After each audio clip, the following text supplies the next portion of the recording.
139 രാജ്യങ്ങളിലായി 8,785 പ്രോപ്പർട്ടികൾ, 15,97,380 ഹോട്ടൽ മുറികൾ. Marriott international ലോകത്തിലെ ഏറ്റവും വലിയ ഹോട്ടൽ ചെയിൻ മാത്രമല്ല, വാഷിംഗ്ടൺ DC-യിലെ സങ്കല്പിക്കാവുന്നതിലും ലളിതമായ ഒരു ലെമണേഡ് സ്റ്റാൻഡിൽ നിന്നുള്ള അതിന്റെ വളർച്ച മറ്റൊരു ലോകാത്ഭുതമാണ്. മാരിയറ്റ് എന്നാൽ മുഴുവനായും ഈ മനുഷ്യനാണ്, ജോൺ വില്ലാർഡ് മാരിയറ്റ്. 60 വർഷക്കാലം ഈ മനുഷ്യൻ നടത്തിയ വിശ്രമവും ഇടവേളകളുമില്ലാത്ത അധ്വാനത്തിന്റെ ഫലമാണ് മാരിയറ്റ്. 1900 സെപ്റ്റംബർ 17 അമേരിക്കയിൽ യൂട്ടായിലെ മാരിയറ്റ് സെറ്റിൽമെന്റിൽ ഹൈറം വില്ലാർഡ് മാരിയറ്റിന്റെയും എലൻ മോറിസ് മാരിയറ്റിന്റെയും 8 മക്കളിൽ രണ്ടാമനായി ജനനം. മോർമോൺ ചർച്ചിന്റെ കടുത്ത വിശ്വാസികളായിരുന്ന മാതാപിതാക്കൾ കർശനമായ മതചട്ടക്കൂടുകളിലാണ് മക്കളെ വളർത്തിയത്. തങ്ങളുടെ സ്വന്തമായ 100 ഏക്കറോളം സ്ഥലത്ത് ബീട്രൂട്ടും ലെറ്റ്യൂസും കൃഷി ചെയ്താണ് വലിയ കുടുംബം മാരിയറ്റ് സെറ്റിൽമെന്റിൽ കഴിഞ്ഞിരുന്നത്. അവരുടെ സ്കൂളും വീടും കളിസ്ഥലവും എല്ലാം ആ ഫാം തന്നെയായിരുന്നു. മറ്റൊന്നും പിതാവ് അനുവദിച്ചിരുന്നില്ല. എന്നാൽ നന്ന ചെറുപ്പത്തിലെ തന്നെ ഏതുവിധേനയും യൂണിവേഴ്സിറ്റി വിദ്യാഭ്യാസം നേടുകയെന്ന സ്വപ്നം രണ്ടാമത്തെ മകനായ ജോണിനുണ്ടായിരുന്നു. ജോണിന് കൃഷിയിൽ ഒരു തരത്തിലുള്ള താല്പര്യവും ഉണ്ടായിരുന്നില്ല. കുഴിമടിയൻ എന്നാണ് സഹോദരങ്ങൾ ജോണിനെ വിളിച്ചിരുന്നത്. തന്റെ വഴി വേറെയാണെന്ന് ജോൺ കൂടെ അവരോട് പറഞ്ഞിരുന്നു. അവസാനം ജോണിന്റെ വാശി തന്നെ ജയിച്ചു. സെറ്റിൽമെന്റിലെ സ്കൂളിൽ പ്രാഥമിക വിദ്യാഭ്യാസം ലഭിച്ചു. തുടർന്ന് പഠിക്കാൻ പണം വേണമെങ്കിൽ സ്വയം കണ്ടെത്തണമെന്ന് പിതാവ് ഹൈറം മാരിയറ്റ് ജോണിനോട് കട്ടായം പറഞ്ഞു.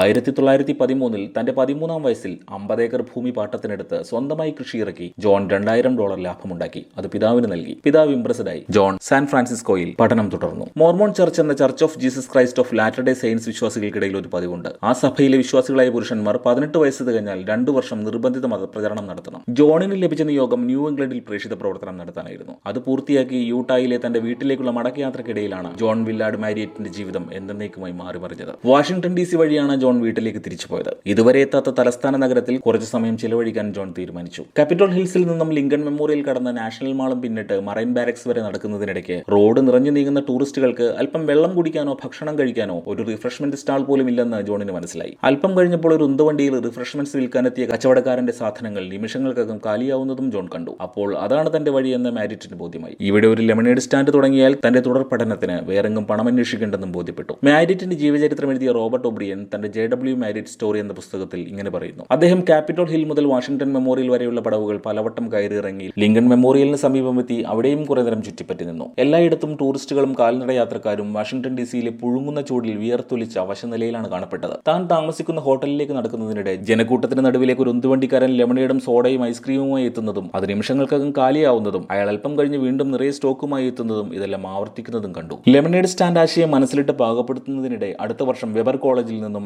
ജോൺ ഡിപ്ലോമ പാസ്സായി. യൂണിവേഴ്സിറ്റി ഓഫ് യൂട്ടായിൽ ബിരുദത്തിന് ചേർന്നു. പഠനത്തിനിടെ സർവകലാശാല പരിസരത്ത് തന്റെ ലെമണേഡ് ആശയം ജോൺ മാരിയറ്റ് പരീക്ഷിച്ചു. അത് വൻ വിജയമായി. വിദ്യാർത്ഥികൾക്കിടയിൽ ജോണിന്റെ സർബത്ത് ഫ്ലേവറുകൾ ഹരമായി. 1926 സർവകലാശാല വിദ്യാഭ്യാസവും കഴിഞ്ഞു. മാരിയറ്റ് സെറ്റിൽമെന്റിലേക്കും അവിടുത്തെ ബീട്രൂട്ട് ഫാമിലേക്കും തിരിച്ചു പോകാൻ ജോണിന് മനസ്സ് വന്നില്ല. ജോൺ ടിക്കറ്റ് എടുത്തത് വാഷിംഗ്ടൺ DC-യിലേക്കുള്ള ട്രെയിനിലായിരുന്നു. കോളേജിൽ സർബത്ത് വിറ്റ വകയിൽ $3,000 കയ്യിലുണ്ട്. താൻ നേരത്തെ കണ്ട വാഷിംഗ്ടൺ DC-യിലെ വഴിയോരത്ത് ലെമണേഡ് സ്റ്റാൻഡ് തുടങ്ങാൻ അത് മതിയാകും. എന്നാൽ അല്പം കൂടി വിപുലീകരിച്ച ബിസിനസ് ആശയമാണ് ഇത്തവണ ജോണിനുണ്ടായിരുന്നത്. സുഹൃത്ത് ഹ്യൂ കോൾട്ടൺ $3,000 മുടക്കി പാർട്ണർ ആവാമെന്ന് സമ്മതിച്ചു. അങ്ങനെ വാഷിംഗ്ടൺ DC-യിൽ നോർത്ത് വെസ്റ്റ് 14th സ്ട്രീറ്റിൽ 3128 നമ്പർ കെട്ടിടത്തിൽ 9 കസേരകളും ഒരു കൗണ്ടറുമായി ജോൺ തന്റെ ആദ്യ സംരംഭം തുറന്നു. ഇക്കാലത്തിനിടയ്ക്ക് ബാൾട്ടിമോറിലും വാഷിംഗ്ടണിലും A&W റൂട്ട് ബിയർ ഫ്രാഞ്ചൈസി കൂടി ജോൺ സ്വന്തമാക്കിയിരുന്നു. കച്ചവടം കൊഴുത്തു. തണുപ്പ് കൂടിയപ്പോൾ സർബത്തും ബിയറും വിൽപ്പന കുറഞ്ഞു. അതോടെ മെക്സിക്കൻ ഫുഡ് മെനുവിൽ ഉൾപ്പെടുത്തി. കസേരകളുടെ എണ്ണം കൂടി. കെട്ടിടത്തിന്റെ അടുത്ത സെക്ഷൻ കൂടി വാടകയ്ക്കെടുത്തു. ലെമണേഡ് സ്റ്റാൻഡ് 1.5 വർഷത്തിനുള്ളിൽ ഹോട്ട് ഷോപ്പ് എന്ന പേരിൽ ഫാമിലി റെസ്റ്റോറന്റ് ആയി. ഇതിനിടെ നാട്ടിൽ പോയി ജോൺ തന്റെ കാമുകി ആലിസ് ഷീറ്റ്സിനെ വിവാഹം കഴിച്ചു. ലെമണേഡ് സ്റ്റാൻഡ് റെസ്റ്റോറന്റ് ആയതോടെ തന്റെ ബിസിനസ് വിപുലീകരിക്കേണ്ട സാധ്യതകളിലേക്ക് ജോൺ തിരിഞ്ഞു. മിസിസിപ്പിയിലും ഡെലാവറിലും ബ്രാഞ്ചുകൾ ആരംഭിച്ചു. 3 വർഷത്തിനുള്ളിൽ 8 ഫ്രാഞ്ചൈസികൾ കൂടി തുറന്നു. ജോൺ വലുതാവുകയായിരുന്നു. രണ്ടാം ലോക മഹായുദ്ധകാലം ജോണിന്റെ ആസ്തി ഇരട്ടിച്ചു. സ്വന്തമായി കാറ്ററിംഗ് ബിസിനസ് തുടങ്ങിയ ജോണിന്റെ കമ്പനിയാണ് അമേരിക്കൻ മിലിറ്ററിയുടെ ഫാക്ടറികളിലേക്കും US ട്രഷറിയിലേക്കും അടക്കം ഭക്ഷണം എത്തിച്ചത്.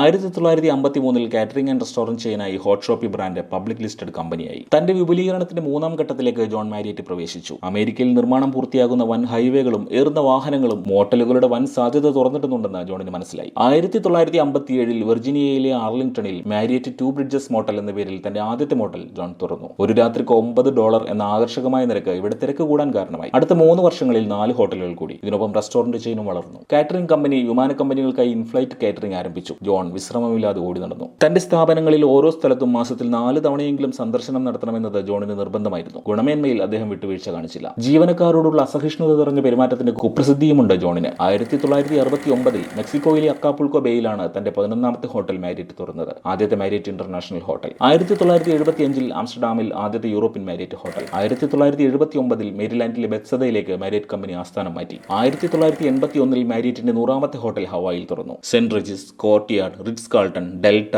ലേമെറിഡിയൻ, MGM, Sheraton, Westin, Ramada, Fairfield, 4 points, പ്രോ ലോട്ടി, സ്പ്രിംഗ് ഹിൽസ് തുടങ്ങി 30-ലേറെ ബ്രാൻഡ് നെയിമുകൾ മാരിയറ്റ് ഏറ്റെടുക്കുന്നതും ആരംഭിക്കുന്നതുമെല്ലാം ഇക്കാലത്താണ്. 1985 ആഗസ്റ്റ് 13-നാണ് ജോൺ വില്ലാർഡ് മാരിയറ്റ് എന്ന ഇതിഹാസം ഓർമ്മയായത്. അക്കാലത്ത് $4 ബില്യൺ ആസ്തിയുള്ള സ്ഥാപനമാക്കി മാരിയറ്റിനെ മാറ്റിയ ശേഷം 2 ആൺമക്കളാണ് അദ്ദേഹത്തിന്, ബിൽ മാരിയറ്റും റിച്ചാർഡ് മാരിയറ്റും. ഇരുവരും ചേർന്ന മാരിയറ്റിനെ ലോകമെമ്പാടുമായി 8785 പ്രോപ്പർട്ടികളും 15,97,380 ഹോട്ടൽ മുറികളുമുള്ള മഹാപ്രസ്ഥാനമാക്കി മാറ്റി. Host Marriott corporation, Marriott international എന്നീ 2 കമ്പനികളായി പിരിഞ്ഞാണ് ഇപ്പോൾ പ്രവർത്തനം. ഹോസ്പിറ്റാലിറ്റി രംഗത്തെ ആധുനിക സാങ്കേതിക വിദ്യകൾ ആദ്യം പരീക്ഷിക്കുന്നത് മാരിയറ്റ് തന്നെ. 1995 ആദ്യമായി ഓൺലൈൻ ഹോട്ടൽ റിസർവേഷൻ ആരംഭിച്ചത് മാരിയറ്റ് ആണ്. 2023 $23.7 ബില്യൺ റവന്യൂ ആണ് മാരിയറ്റ് നേടിയത്. $25.7 ബില്യൺ ആസ്തിയും അവർക്കുണ്ട്. നന്ദി.